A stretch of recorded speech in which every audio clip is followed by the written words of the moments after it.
औज़ुबिल्लाहिमिनश्शैतानिर्रजीम बिस्मिल्लाहिर्रहमानिर्रहीम अस्सलामु अलैकुम। जी स्टूडेंट्स, कैसे हैं आप सब? ठीक है। तो स्टूडेंट्स, नाइन्थ क्लास के जो है वो अनकरीब पेपर स्टार्ट होने वाले हैं, तो हमने सोचा है कि बच्चों को पेपर पैटर्न बता दिया जाए कि जो बोर्ड का पेपर है वो किस तरह से आता है। अक्सर बच्चों को पेपर आता है, सब कुछ आता है, लेकिन उनको सॉल्व करने का मेथड नहीं आता।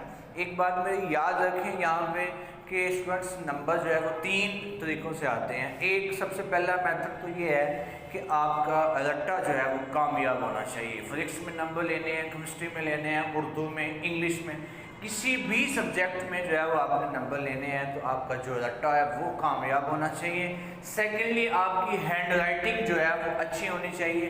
अगर आपकी हैंड राइटिंग अच्छी है तो आप जो है वो अच्छे नंबर ले सकते हैं। और थर्ड जो है वो आपको पेपर पैटर्न पता होना चाहिए कि पेपर को कैसे आपने सॉल्व करना है, पेपर कैसे हल किया जाता है। बच्चों को ये है कि इंग्लिश का पेपर है, उर्दू का है, फिजिक्स का है, केमिस्ट्री का है, बोर्ड का पेपर सॉल्व करना नहीं आता।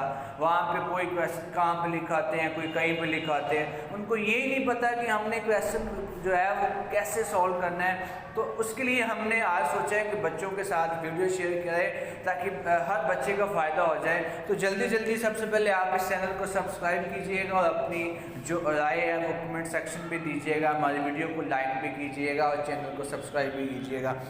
तो देखिए, ये स्टूडेंट्स मैथ का पेपर है, बोर्ड का टॉपर बच्चा है। देखिए इसकी हैंड राइटिंग कितनी माशाल्लाह प्यारी है। अल्लाह ताला इसको अच्छे नंबरों से कामयाब करे और इम्तहान में अच्छे नंबरों से कामयाब करे।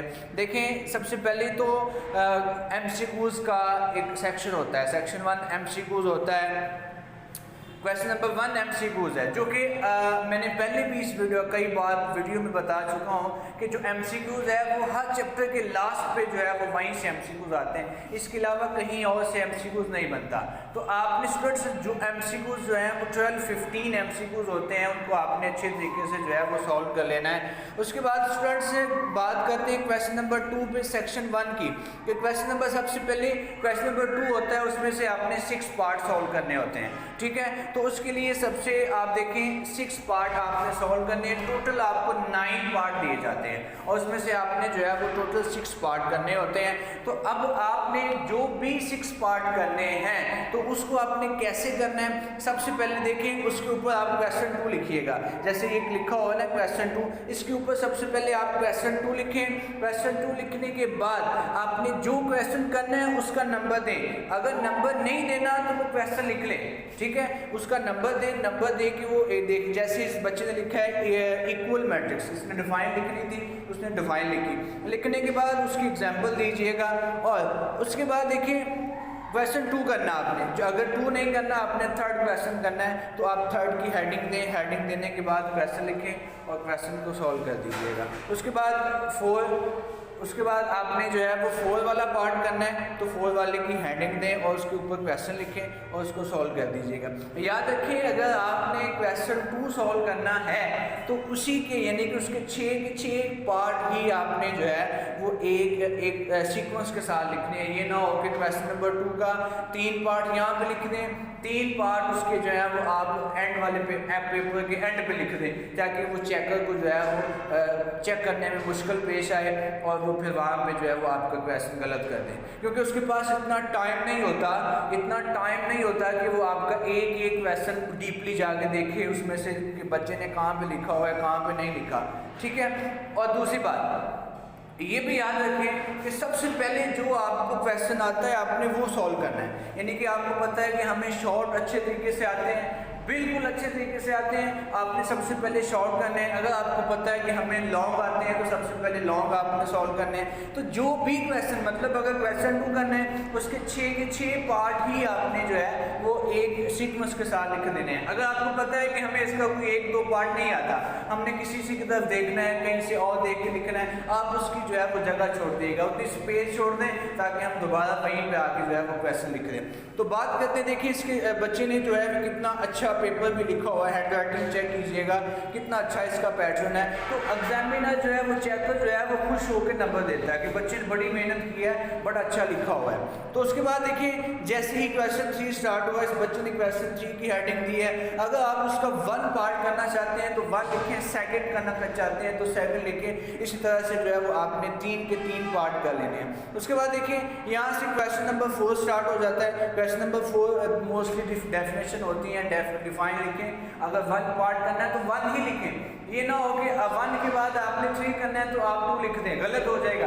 अगर 1 के बाद तीसरा पार्ट करना है तो तीसरा ही लिखिएगा।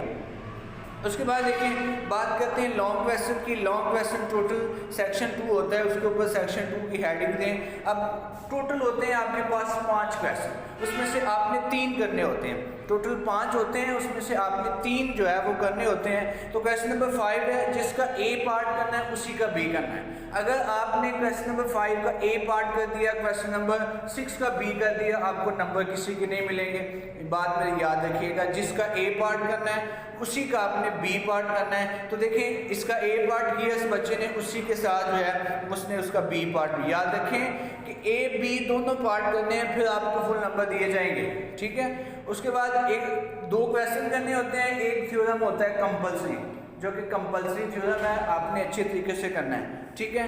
और थ्योरम जो है 12 चैप्टर में से आता है, मैंने उसकी भी वीडियो बनाई हुई है कि कौन कौन सा थ्योरम जो है इंपॉर्टेंट है। तो स्टूडेंट्स आपने अगर अच्छे नंबर लेके कामयाब होना है तो पेपर जो है वो इस पैटर्न के साथ सॉल्व कीजिएगा।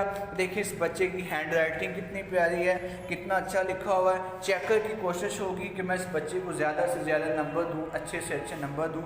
अब इस चेकर जो है वो इसको इंशाल्लाह 75 नंबर देगा, इसकी मिस्टेक कोई नहीं है। आप खुद पेपर्स का चेक कर लें, इस बच्चे की मिस्टेक नज़र नहीं आती। अगर नज़र आई भी कोई माइनर सी मिस्टेक भी हुई तो वो इसको इग्नोर करेगा, ठीक है। तो कोशिश करें आप स्टूडेंट्स कि जो है वो इस पेपर को पैटर्न को अच्छी तरीके से समझ के जाइएगा, ताकि पेपर में जाके आपको मुश्किल पेश ना आए, ठीक है।